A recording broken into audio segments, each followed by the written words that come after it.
In June 2026, Jimmy Donaldson hit a number that broke the scale of traditional media: 500 million subscribers.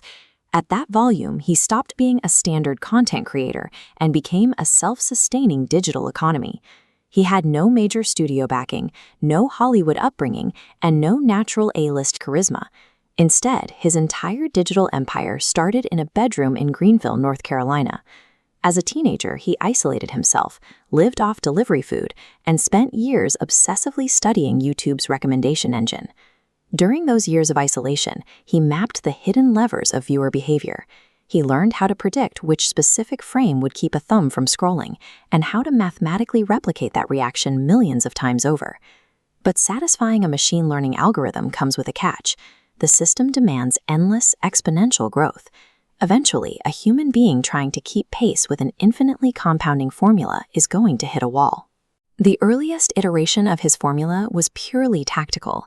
He maximized click-through rates by pairing highly saturated thumbnails with high-stakes concepts that viewers felt a physical compulsion to click. This graph illustrates a standard viewer retention curve, sloping downwards as people get bored and click away. To keep his line unnaturally flat, Donaldson pioneered retention editing. He removed every conversational pause, packed the timeline with fast cuts, and created a hyper-stimulated environment to trap viewer attention. This cycle represents his ruthless financial engine. Donaldson took nearly every dollar generated by ads on his videos and reinvested it into the next production, turning digital revenue into massive physical props to buy even more eyeballs. As the audience multiplied, massive corporate sponsors stepped in to capture those views. That outside capital poured directly back into the top of the funnel, spinning the wheel faster and faster. It is a highly efficient feedback loop, but it created an inescapable creative trap. To maintain the same algorithmic momentum, every single upload had to be physically larger and more expensive than the last. Eventually, extreme physical stunts weren't enough. Donaldson realized that large-scale philanthropy, giving away life-changing amounts of money, served as the ultimate viewer retention hook. The logistics of his charitable content scaled right alongside the main channel. He launched campaigns that raised tens of millions of dollars to plant trees and clean oceans, while funding operations for 1,000 people to regain their sight. Critics and media commentators quickly pushed back. They argued that these highly produced giveaways gamified systemic societal failures, turning a lack of basic healthcare into highly clickable entertainment. Regardless of the criticism, the model worked. Donaldson proved that curing human suffering generates massive profit, as long as the delivery of that charity is perfectly optimized for audience retention.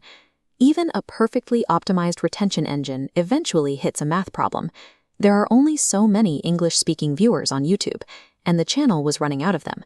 This animation shows his engineering solution.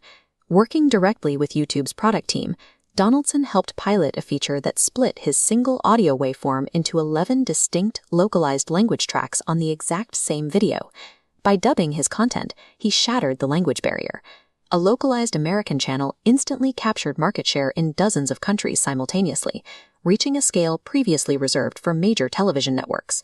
He then directed that newly acquired global viewership toward physical commerce, launching mass-market food brands like Feastables and Lunchly to compete directly with legacy snack companies. He completely bypassed traditional retail marketing. By merging algorithmic distribution with multi-language audio, a YouTube channel evolved into a direct-to-consumer multinational conglomerate. Today, that conglomerate operates under the name Beast Industries, backed by a staggering $5 billion valuation. To maintain scale, the company had to leave YouTube entirely. They partnered with Amazon Prime to produce Beast Games, an unscripted series throwing 1,000 contestants into an arena for a record $5 million prize. But scaling to that degree creates immense logistical friction. During an earlier video shoot, Mexican authorities accused his production team of exploiting the ancient Chichen Itza ruins for commercial product promotion. The friction surrounding the Amazon production was far more severe. Contestants reported being denied food and medication, leading to hospitalizations.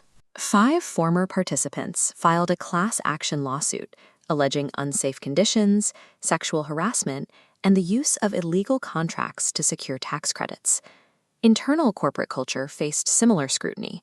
Former editors described a work environment where staff were frequently berated, and the company was hit with lawsuits alleging workplace discrimination and wrongful termination.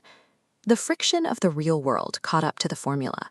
You can endlessly optimize video edits, server distribution, and viewer metrics, but when you attempt to scale physical human beings exponentially, the system begins to break.